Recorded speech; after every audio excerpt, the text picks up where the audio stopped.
Pengembaraan Parina. Dari Perang Kecauan Ihsan di Kuala Lumpur.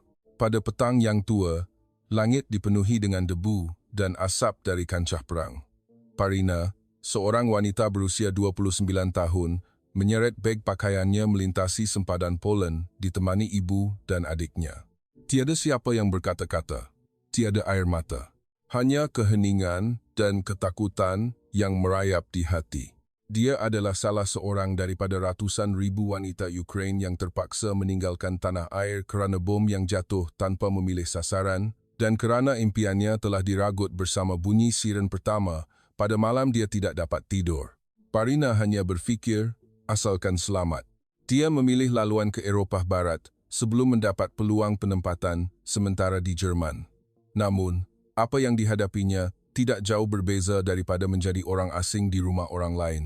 Walaupun mendapat bantuan daripada kerajaan Eropah, di mata ramai, dia hanyalah beban. Dia pernah disuruh pulang oleh tuan rumah di Berlin. Pulanglah ke negara awak.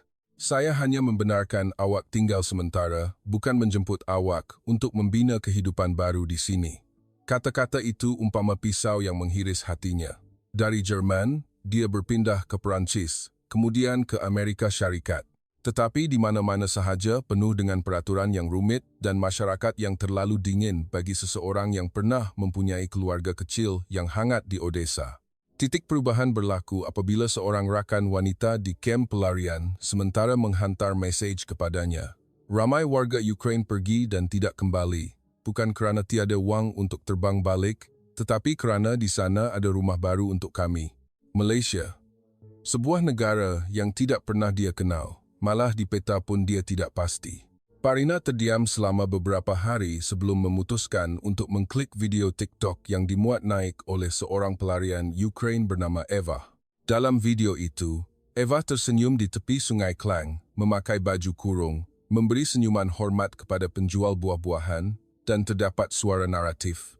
Saya tidak pernah tahu bahawa senyuman orang asing akan membuatkan saya berani ketawa lagi. Malam itu, Parina segera menempah tiket penerbangan tanpa memberitahu ibunya. Dia hanya mempunyai wang yang cukup untuk 3 bulan, tetapi dia tahu di mana kehidupan baru perlu bermula dan suara di hatinya mengatakan tempat itu mungkin jawapan terakhir. Pukul 2:00 pagi di lapangan terbang antarabangsa Kuala Lumpur, apabila pesawat dari Qatar mendarat dengan lancar, Parina merasakan sesuatu yang tidak pernah dia rasakan sepanjang pengembaraan merentasi banyak negara kedamaian yang tidak dapat dijelaskan. Dia menunduk melihat telefon yang menunjukkan mesej daripada seorang wanita yang pernah dia temui di kem sementara di Romania bernama Victoria. Mesej itu hanya tertulis, keluar dari pesawat dan ikut papan tanda sehingga ke pintu 3. Saya akan menunggu di sana. Dengan beg pakaian lama yang sama, Parina melangkah perlahan-lahan keluar ke balai ketibaan. Orang ramai tidak ramai kerana hari sudah larut malam. Dia menjeling ke sekeliling dan tiba-tiba, Parina.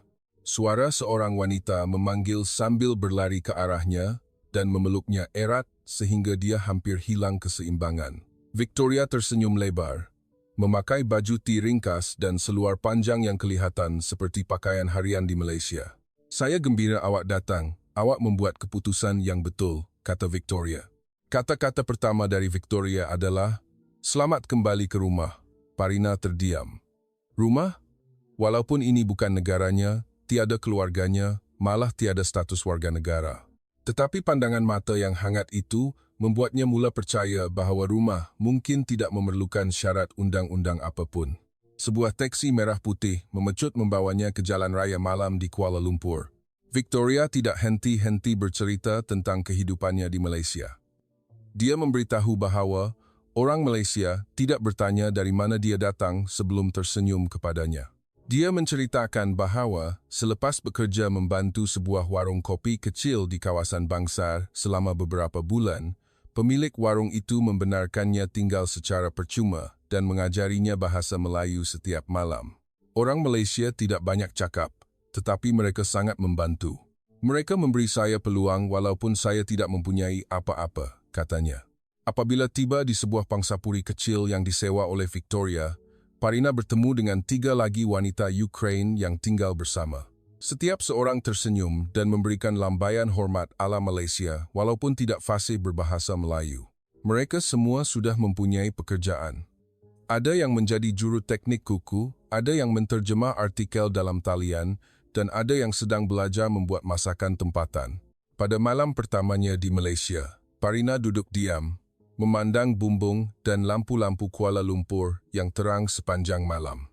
Kemudian air mata mengalir senyap, bukan kerana sedih, tetapi kerana ini adalah kali pertama dalam 2 tahun dia tidak berasa sunyi. Dia berbisik perlahan, terima kasih untuk rumah baru ini, tetapi dia belum tahu bahawa apa yang menantinya keesokan harinya akan mengubah seluruh pandangannya tentang kehidupan.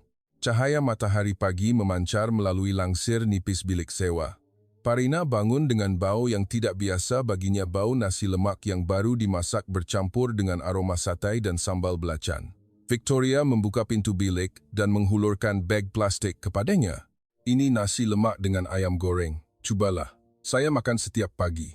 Parina tersenyum menerimanya, tetapi tidak tahu hendak bermula dari mana. Baunya pelik tetapi menarik. Beberapa minit kemudian, Victoria mengajaknya keluar berjalan ke pasar pagi yang terletak di hujung lorong. Apabila melangkah masuk ke kawasan pasar, Parina berasa seolah-olah dunia lain terbuka di hadapannya. Suara penjual menjerit riang menjual barang, bau buah-buahan tropika, sambal, dan rempah ratus meresap di udara. Orang ramai berjalan berulang-alik tetapi sentiasa memberikan senyuman. Tiba-tiba, seorang wanita Malaysia yang menjual kuih muih memandangnya dan berkata dalam bahasa Inggris dengan logat tempatan, "New here, you look happy now. Welcome. Baru di sini? Awak nampak gembira sekarang. Selamat datang." Parina tersenyum malu sebelum mengangkat tangan sebagai isyarat hormat seperti yang diajar Victoria malam tadi. Penjual itu ketawa dan berkata, "Bagusnya, nak. Jangan segan-segan, nak rasa apa-apa cakap saja." Perkataan nak itu membuatkan Parina terhenti seketika. Ia adalah perkataan mudah, tetapi dia tidak pernah mendengarnya daripada orang asing selama 2 tahun terakhir. Seorang lagi wanita yang menjual roti canai menghulurkan sebungkus kecil kepadanya secara percuma sambil berkata, "Hari ini percuma untuk orang cantik." Orang yang lalu lalang tersenyum kepadanya walaupun tidak mengenali. Tiada sesiapa bertanya dari mana dia datang. Tiada siapa yang menilainya. Semua orang hanya tersenyum. Dia berjalan lagi sehingga ke kedai bunga kecil. Seorang gadis kecil sedang membantu ibunya menyusun bunga. Dia menghulurkan sekuntum bunga cempaka kepada Parina dan berkata perlahan, "Untuk akak, biar akak beroleh tuah."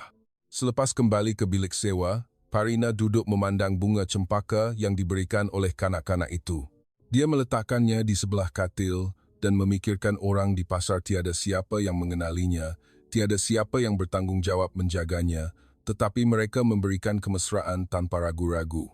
Di Eropah, dia pernah berjalan di pasar dengan hati yang tertutup, tetapi di sini, dia berjalan dengan hati yang mula percaya kepada kebaikan manusia sekali lagi. Dia menoleh ke arah Victoria dan berkata, "Saya masih tidak boleh berbahasa Melayu, tetapi nampaknya hati saya memahami bahasa Melayu." Dan dia belum tahu bahawa sesetengah orang Malaysia bukan sekadar memberikan senyuman, tetapi sedang merancang masa depannya tanpa dia sedari. Selepas hanya seminggu berada di Malaysia, Parina mula merasakan bahawa hidupnya tidak lagi terperangkap dalam perkataan pelarian, tetapi kata-kata baru mula muncul di fikirannya. Permulaan baru, peluang, kemungkinan. Pagi itu, Victoria mengajaknya ke pasar lagi, tetapi kali ini dengan tujuan tertentu. Sebuah warung kopi kecil di tepi jalan di bawah pokok beringin di hadapan sebuah sekolah. Pemilik kedai itu adalah seorang lelaki Melayu berusia pertengahan bernama Pak Cik Manan. Dia memakai baju polo yang pudar, bercakap dengan sopan dan sentiasa tersenyum, sama seperti semua penjual pasar yang dia temui di Malaysia. Victoria memperkenalkannya, Pak Cik Manan sangat baik.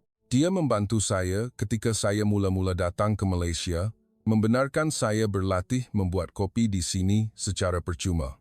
Selepas perkenalan ringkas, Pak Cik Manan bertanya kepadanya, "Nak cuba kerja? Tak perlu fasih bahasa Melayu pun, cukup sekadar boleh senyum dan ada niat." Soalan itu membuatkan Parina terhenti. Dia tidak pernah terfikir bahawa sesiapa akan menawarkan pekerjaan kepada seseorang yang tidak mempunyai dokumen kerja tetap. Saya tak tahu pun nak buat kopi macam mana, jawabnya perlahan dalam bahasa Inggeris. Pak Cik Manan ketawa. Kalau macam tu, Pak Cik akan ajarkan. Hari pertama tak perlu buat apa-apa, duduk saja dan tengok. Kemudian belajar perlahan-lahan. Sepanjang pagi itu, dia duduk di belakang kaunter, memerhatikan cara Pak Cik Manan membancuh kopi-kopi tradisional. Menambah susu pekat, meletakkan ais, dan menghantar kepada pelanggan dengan sapaan mesra seperti, "Nah, Dik, teh tarik dah siap." Berpuluh-puluh pelajar sekolah datang membeli. Ada yang memesan kopi ais, ada yang meminta teh ais, ada yang hanya datang untuk bergurau dengan Pak Cik Manan. Pak Cik Manan berkata perlahan kepada Parina, "Kita boleh tinggal di mana-mana sahaja jika ada orang yang memberi peluang. Tetapi jika tiada sesiapa yang memberi, kita mesti menjadi orang yang memberi dahulu dan peluang itu akan datang sendiri." Kata-kata itu menyentuh hatinya dengan mendalam. Tiada orang Eropah pernah bercakap dengannya begini. Tiada siapa yang pernah percaya bahawa dia mempunyai sesuatu untuk diberikan selain rasa kasihan. Apabila kedai tutup pada waktu tengah hari, Pak Cik Manan menghulurkan 10 kepadanya. "Ini upah, tolong ambilkan gelas." Ya, ingin menolak. Tetapi Pak Cik Manan menyambung, "Di sini, tiada siapa yang memberi secara percuma, tetapi memberi kerana melihat awak berharga." Dia menerima wang itu dalam diam. Dan di dalam hatinya bergema ini adalah gaji pertama yang dia peroleh sebagai manusia, bukan sebagai pelarian. Petang itu, dia menulis mesej panjang kepada ibunya di Ukraine. "Ibu, Malaysia bukan hanya ada laut dan kuil yang indah seperti yang kita lihat dalam dokumentari. Ia mempunyai hati manusia yang begitu hangat sehingga saya rasa seperti dilahirkan semula. Tetapi, dia belum tahu bahawa hanya satu cawan kopi tepi jalan akan membawanya lebih dekat daripada yang dia sangka dan menjadi kerjaya impian yang dia tidak pernah tahu wujud." Hanya seminggu selepas mula membantu di warung kopi Pak Cik Manan, Parina menjadi pemandangan yang biasa dilihat oleh pelanggan tetap. Sesiapa yang melalui jalan itu pada waktu pagi akan melihat seorang wanita asing berambut perang dengan senyuman sentiasa di belakang periuk air panas. Tetapi apa yang pelik adalah ramai pelanggan mula memanggil namanya dengan betul. "Parina, hari ini awak yang buat, ya? Saya nak teh ais resipi awak." "Selamat pagi, Parina. Teruskan usaha, nak." Nampak ceria betul Parina di kedai ini, ya? Nampak dia, rasa nak minum kopi setiap pagi. Dahulu, dia hanyalah orang luar yang tidak mahu dipandang di bandar besar Eropah. Tetapi di sini, dalam beberapa hari sahaja, orang asing mula memanggil namanya seolah-olah dia benar-benar wujud. Pak Cik Manan mula membenarkannya mencuba membancuh sendiri beberapa cawan. Walaupun dia masih salah menyebut nama menu. Pelanggan ketawa dan mengajarnya dengan mesra. "Ini bukan kopi susu, Dik. Ini kopi susu. Kalau Parina bancuh, kena letak perhatian sikit. Orang Malaysia suka manis. Dia belajar daripada kesilapan.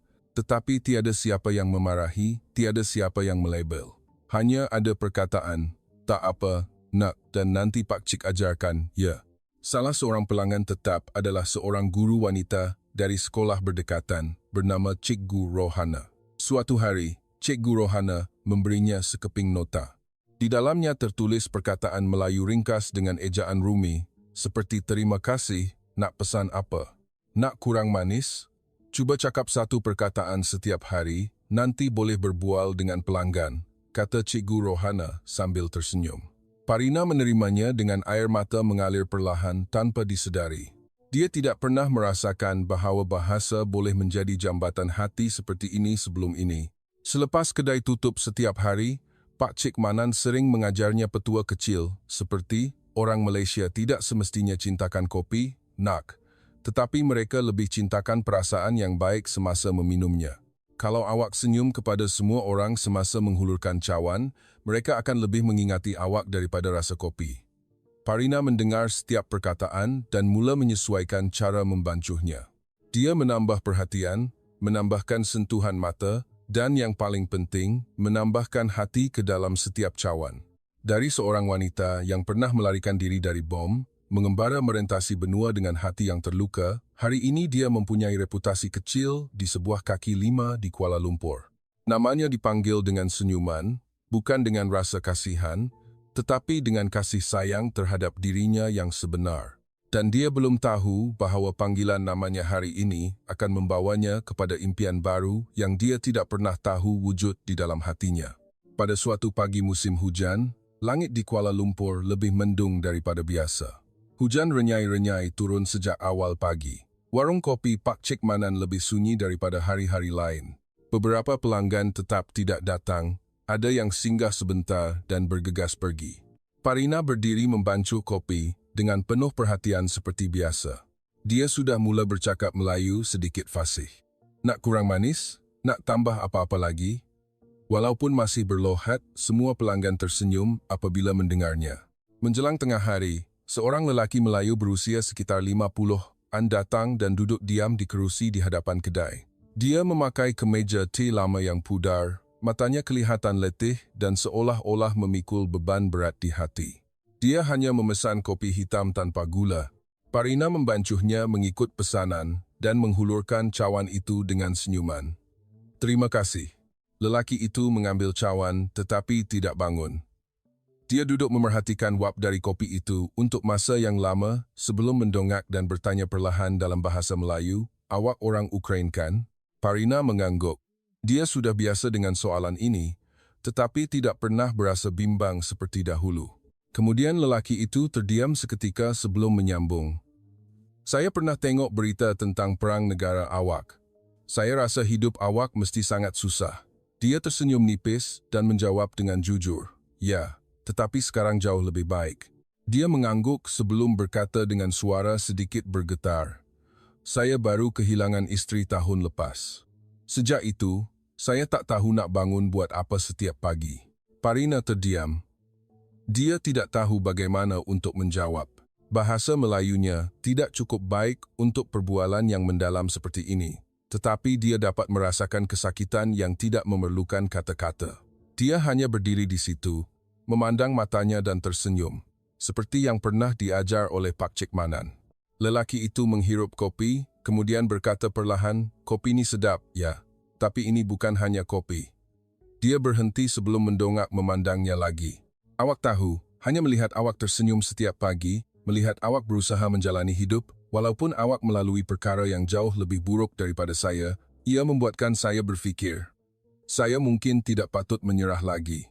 Kata-kata itu membuatkan hati Parina terhenti seketika. Dia tidak pernah menyangka bahawa membancuh kopi, tersenyum kepada orang asing, akan mempunyai makna sebesar ini. Lelaki itu bangun sebelum menundukkan kepala sedikit seperti orang Malaysia. Terima kasih. Ya, hari ini awak buat saya rasa nak terus hidup. Selepas dia berlalu pergi, Parina berdiri kaku. Air mata mengalir tanpa disedari. Bukan kerana sedih, tetapi kerana dia baru tahu bahawa dia bukan hanya seorang yang terselamat daripada perang, dia sedang menjadi harapan bagi seseorang. Dan itulah hari dia mula memahami bahawa kehidupan baru di Malaysia bukan hanya menyembuhkannya, tetapi memberinya peluang untuk menyembuhkan orang lain juga. Pada petang Ahad, Parina duduk di tepi tingkap bilik sewanya yang kecil. Di sebelahnya ada secawan kopi yang dia bancuh sendiri ala Malaysia dengan susu pekat manis dan sebuah komputer riba terpakai yang dipinjamkan oleh rakan wanitanya dari Ukraine di bilik sewa itu. Dia membuka video yang dia rakam beberapa bulan lalu, klip di mana dia sedang membancuh kopi bersama Pak Cik Manan. Ada suara ketawa pelanggan, ada suara Pak Cik mengajarnya cara menuang susu ala kopi tradisional Malaysia. Dia ragu-ragu untuk masa yang lama sebelum menekan, muat naik di TikTok dengan kapsian dalam bahasa Inggris, "From War Refugee to Coffee Girl. I lost everything but Malaysia gave me a new life." Tetapi dia tidak tahu bahawa hanya dalam 24 jam, hidupnya akan berubah selama-lamanya. Tontonan melonjak secara mengejut dari ribuan kepada ratusan ribu dan mencecah jutaan dalam beberapa hari. Komen membanjiri dari seluruh dunia. I cried watching this. Thank you Malaysia for showing humanity. She is not just surviving, she's living. Orang ramai berkongsi klipnya di Twitter, Facebook, Reddit. Ada yang menterjemahkan kata-kata Pak Cik Manan ke dalam pelbagai bahasa. Beberapa media dalam talian mula menulis artikel pendek tentang kisahnya. Tetapi yang paling menyentuh hati ialah mesej daripada seorang lagi wanita Ukraine yang berada di kem pelarian di Spanyol.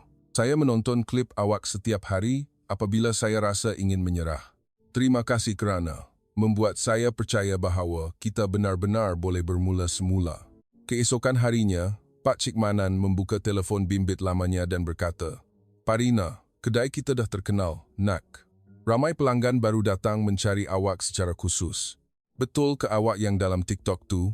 Boleh ambil gambar? Saya tengok klip awak dan menangis."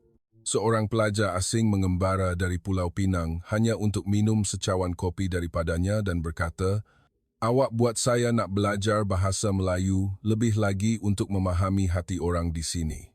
Parina bukan lagi hanya seorang wanita Ukraine yang terselamat dari perang. Dia menjadi simbol keberanian, permulaan baru, dan senyuman yang boleh dicipta walaupun hati pernah hancur.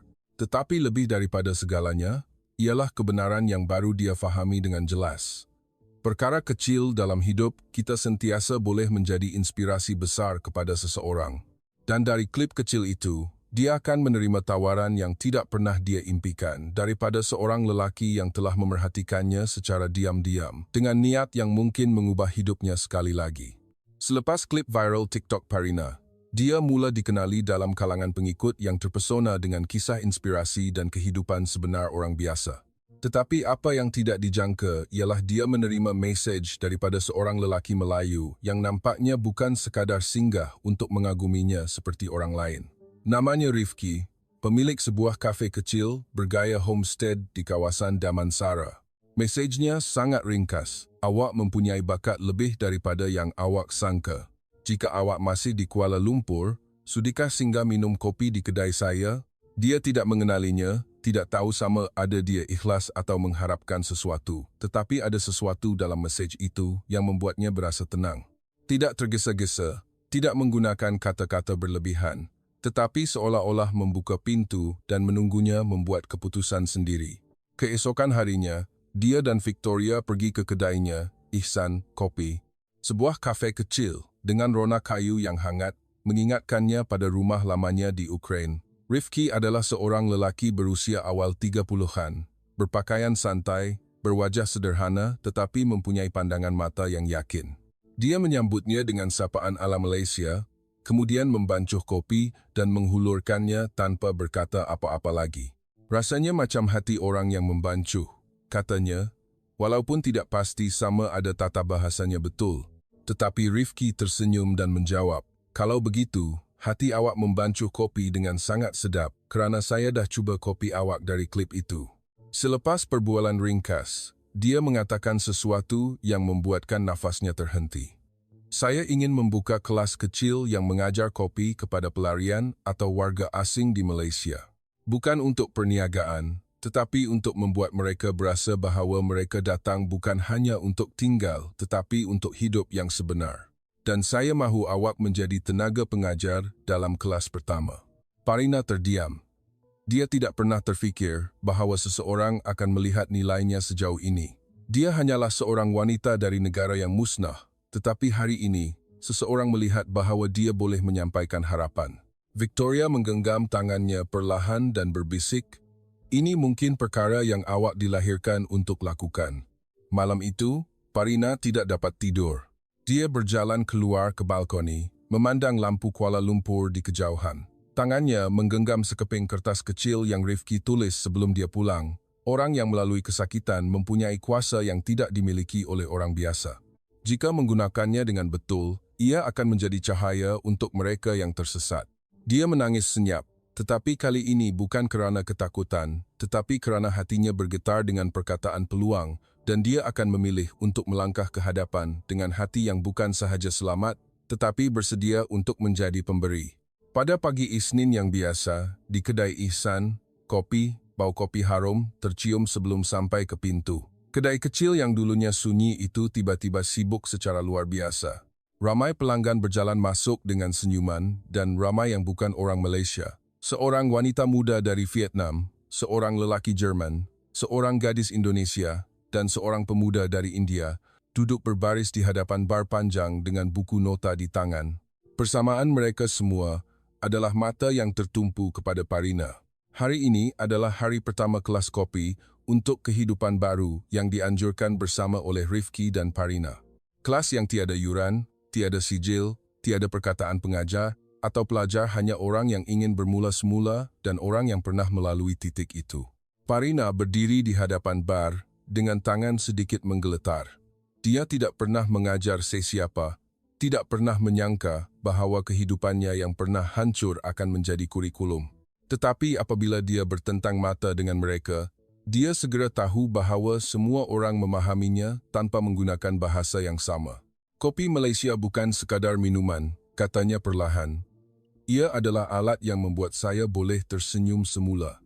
Dia bermula dengan mendemonstrasikan langkah asas mendidihkan air, menapis, membancuh secara tradisional, menambahkan susu pekat manis, dan yang paling penting, menghulurkan cawan kepada pelanggan dengan perkataan, "Hari ini pasti sedap." Dia mengajar semua orang untuk tersenyum semasa membancuh, untuk melihat mata pelanggan semasa menghulurkan cawan, untuk mendengar suara hati sendiri sebelum menekan air panas. Selepas kelas pertama berakhir, Rifki memuat naik gambar di laman kedai dengan kapsian, "Hari ini kita bukan hanya mengajar cara membancuh kopi, tetapi mengajar antara satu sama lain bahawa kita semua berharga." Kiriman itu dikongsi lebih daripada 10,000 kali dalam masa kurang daripada 2 hari. Orang dari seluruh dunia menghantar mesej memohon untuk menyertai kelas. Ada yang dari Filipina, ada yang dari Poland, malah orang dari Ukraine sendiri menulis, "Saya nak terbang ke sana untuk belajar dengan Akak Parina, sebab saya pun belum sembuh dari perang." Rifki terpaksa membuat senarai menunggu tanpa disangka-sangka. Walaupun kedai hanya boleh memuatkan kurang daripada 10 orang setiap kelas, semua orang gembira menunggu bukan kerana ingin menjadi barista, tetapi kerana ingin menyembuhkan diri sendiri dengan tangan sendiri dalam suasana yang penuh dengan bau kopi dan gelak tawa. Parina duduk di sebelah Rifki selepas kelas hari pertama berakhir. Dia tersenyum dan berkata perlahan, "Saya fikir saya sudah tiada apa-apa lagi untuk diberikan kepada dunia ini. Tetapi nampaknya dunia hanya mahu saya menjadi diri saya sahaja." Dan dia belum tahu bahawa apa yang bermula dari sudut kecil Kuala Lumpur sedang menjadi fenomena yang akan diperkatakan oleh media global. Kurang daripada 2 bulan selepas kelas kopi Parina bermula, namanya muncul di beberapa laman web berita peringkat global tanpa dia sedari. BBC, Al Jazeera, DW, serta blogger inspirasi di seluruh dunia mula menulis tentang wanita pelarian dari Ukraine yang bukan sahaja terselamat tetapi menjadi cahaya kepada orang lain. Dari perang ke warung kopi tepi jalan di Malaysia, mengapa wanita ini mempunyai kuasa untuk mengubah hati seluruh dunia? Beberapa laman web bertanya, apa yang ada di Malaysia yang tidak ada pada negara kuasa besar? Nama kedai Ihsan, kopi menduduki tempat teratas sebagai lokasi yang paling ingin dilawati oleh pelancong di Kuala Lumpur di TripAdvisor dalam masa yang singkat. Dan apa yang menyusul ialah permintaan wawancara dari seluruh dunia kru, penggambaran dari New York, dokumentari dari Perancis, dan pasukan berita dari Jepun. Pada suatu hari, Rifki datang dan menghulurkan telefon kepada Parina. BBC dah hubungi, nak temu bual awak untuk 1 episod penuh. Dia terdiam seketika sebelum berkata perlahan, "Apa yang patut saya cakap?" Rifki ketawa. "Cakap saja apa yang awak rasa, tak perlu reka-reka." Dalam temu bual pada hari itu, kru bertanya pelbagai soalan. Bagaimana perasaannya menjadi ikon pelarian? Adakah dia ingin kembali ke Ukraine? Apa yang Malaysia berikan yang Eropah tidak berikan? Parina menjawab dengan lohat. Bahasa Inggris yang masih sedikit terpengaruh bahasa Melayu. Tetapi setiap perkataan adalah tulus dan jujur dari hati. "Saya tak nak jadi ikon. Saya cuma nak hidup normal. Saya masih sayangkan Ukraine, tetapi rumah adalah tempat hati berasa selamat dan sekarang hati saya di sini. Malaysia memberikan apa yang saya tidak pernah dapat dari tempat lain, perasaan bahawa saya berharga tanpa perlu menjelaskan apa-apa." Kru terdiam selama beberapa minit sebelum seorang penerbit wanita berjalan masuk, memeluknya erat, dan berkata dengan suara bergetar, "Terima kasih kerana bercakap bagi pihak jutaan wanita di seluruh dunia." Selepas siaran temu bualnya, ia menjadi trending di banyak negara. Orang ramai berkongsi kata-katanya di media sosial. Orang mula bercakap tentang Malaysia dari sudut yang tidak pernah diperkatakan sebelum ini. negara dengan senyuman paling ikhlas di dunia. Orang Malaysia tidak perlu bercakap bahasa Inggeris, tetapi mereka bercakap bahasa hati dengan sangat baik. Tetapi apa yang Parina lakukan selepas program itu berakhir adalah yang paling ringkas. Dia kembali ke kedai, berdiri di belakang bar, dan membancuh kopi untuk pelanggan tetap yang tersenyum kepadanya seperti biasa. "Nak kurang manis. Selamat datang. Hari ini cuaca baik ya." Dan dia tahu bahawa kemasyhuran tidak pernah sepenting kebahagiaan yang sederhana untuk berdiri di tempat hati berasa seperti rumah. Pada suatu petang, selepas kelas kopi selesai, Parina sedang mengemas peralatan di belakang bar seperti biasa. Dia tidak tahu bahawa semasa dia sedang mencuci cawan kopi itu, dunia sedang memerhatikannya secara diam-diam. Bunyi deringan telefon Rifki kedengaran. Dia mengangkat telefon dan kemudian memandangnya dengan pandangan yang pelik. "Parina, awak mungkin patut duduk dahulu." Dia menghulurkan telefon itu kepadanya. Ia adalah email dari Kedutaan Ukraine di Malaysia. Tajuknya, Message from the Office of the President of Ukraine. Dia membaca perlahan-lahan dengan tangan yang mula menggeletar, jantung berdegup kencang sehingga dia hampir tidak mendengar bunyi di sekeliling. Kandungannya bertulis, "Kami mengikuti kisah awak dan berasa sangat bangga. Awak telah menunjukkan bahawa walaupun pada hari yang paling gelap, manusia masih boleh mencipta cahayanya sendiri. Ketahuilah bahawa tanah air sentiasa menyayangi dan berbangga dengan awak. Jika awak ingin kembali, kami mengalu-alukan awak dengan hati yang terbuka." Presiden Ukraine. Dia meletakkan telefon perlahan-lahan, air mata mengalir senyap tanpa disedari. Bukan kerana sedih, tetapi kerana inilah yang dia tunggu sepanjang hidupnya mendapat pengakuan dari tanah air, walaupun berada ribuan kilometer jauhnya. Rifki memandangnya diam-diam dan berkata perlahan, "Apa yang awak akan jawab kepada mereka?"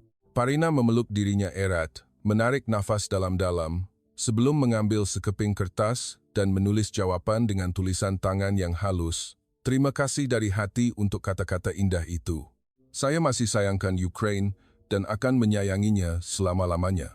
Tetapi hari ini, saya memilih untuk menjalani hidup senyap di sini, di negara kecil yang memberi saya peluang untuk menjadi orang biasa yang gembira. Jika dunia masih ada perang, saya akan membancuh kopi untuk membuat orang yang terluka tersenyum sekali lagi kerana saya tahu betul bahawa kehangatan secawan kopi boleh mengubah hari yang buruk menjadi hari baru." Dia menghulurkan kertas itu kepada Rifki. Dia menerimanya dalam diam, air mata berlinangan di matanya tanpa malu. Beberapa hari kemudian, surat balasannya dikongsi di laman web kedutaan dan menjadi viral di dunia dalam talian sekali lagi. Orang dari Ukraine, Malaysia, dan banyak negara lain menulis komen bahawa dia bukan hanya kebanggaan Ukraine, tetapi kebanggaan dunia. Inilah kuasa kemanusiaan yang tidak perlu dibuktikan dengan bendera negara manapun. Tetapi bagi Parina, dia masih melakukan perkara yang sama, berdiri di belakang bar, menghantar senyuman kepada pelanggan dan membancuh kopi dengan hati yang tenang. Dia sudah tahu bahawa tidak perlu ada jawatan, tidak perlu ada sorotan, cukup hanya untuk disayangi oleh kehidupan. Pada akhir Oktober, hujan renyai-renyai turun perlahan. Hari terakhir musim hujan di Kuala Lumpur. Parina berdiri di belakang bar Ihsan, kopi, dalam apron krim yang disulam namanya dalam bahasa Melayu, Parina, dengan ringkas. Dia tersenyum kepada pelanggan pertama hari itu, seorang makcik Melayu yang sama datang setiap pagi dan sentiasa memesan kopi ais kurang manis. Ramai pelanggan masih ingat bahawa pada hari yang sama tahun lalu, dia hanyalah seorang wanita asing yang berdiri diam di belakang kedai Pak Cik Manan. Hari ini, dia telah menjadi jantung kedai, guru kepada ramai orang, dan inspirasi kepada satu dunia. Tetapi hari ini, ada sesuatu yang berbeza. Semasa dia sedang menuang susu ke dalam cawan, seorang wanita berusia berjalan masuk ke kedai dengan dan payung putih. Dia berhenti memandang Parina lebih lama daripada biasa, sebelum tersenyum dan berkata perlahan dengan logat Eropah Timur yang akrab, "Parina, anakku." Dia terhenti, menghentikan segala-galanya di hadapannya, dan menoleh serta-merta. Pemandangan di hadapannya bukanlah ilusi, bukan mimpi. Wanita di hadapannya adalah ibunya, ibu yang tidak ditemuinya selama hampir 2 tahun, ibu yang dia hantar mesej tetapi tidak mendapat jawapan, ibu yang dia percaya mungkin tidak memahami keputusannya. Air mata Parina mengalir tanpa berkata apa-apa. Dia berjalan keluar dari belakang bar perlahan-lahan sebelum memeluknya erat, seolah-olah memeluk semua masa lalu dalam satu pelukan. Ibunya hanya berkata perlahan, "Saya nampak awak di TV." Dan di hati saya tahu serta-merta bahawa saya tidak pernah kehilangan anak saya. Awak tidak melarikan diri dari kehidupan, awak sedang membina kehidupan baru dengan tangan awak sendiri. Malam itu, kedai tutup lebih awal daripada biasa. Parina membawa ibunya, berjalan dalam hujan renyai ke pasar kecil, di mana dia pernah mendapat nasi lemak percuma, melihat kedai roti canai, di mana penjual pernah menghulurkan makanan kepadanya tanpa bertanya nama, ke warung kopi Pak Cik Manan, di mana semuanya bermula. Dia memberitahu ibunya bahawa di sini tiada salji, tiada padang rumput yang luas seperti yang mereka biasa, tetapi setiap pagi, dia bangun dengan bau kopi dan senyuman orang yang tidak pernah mengenalinya. Dan itu membuatkan saya rasa bahawa saya masih yang paling berharga di dunia. Keesokan paginya, cahaya matahari pertama selepas hujan lebih jelas daripada hari-hari lain. Dia membuka kedai bersama ibunya yang duduk di satu sudut dalam diam. Apabila pelanggan pertama masuk, Parina menghulurkan kopi dengan senyuman dan mengucapkan perkataan yang sama. "Hari ini cuaca baik, ya. Semoga hari awak ceria." Senyuman itu adalah senyuman seseorang yang pernah melalui kegelapan yang paling dalam hidupnya dan memilih untuk memberikan cahaya kepada orang lain sepanjang perjalanan. Dan mungkin, senyuman sederhana itu adalah hadiah paling berharga yang dia dan dunia ini tidak patut abaikan lagi.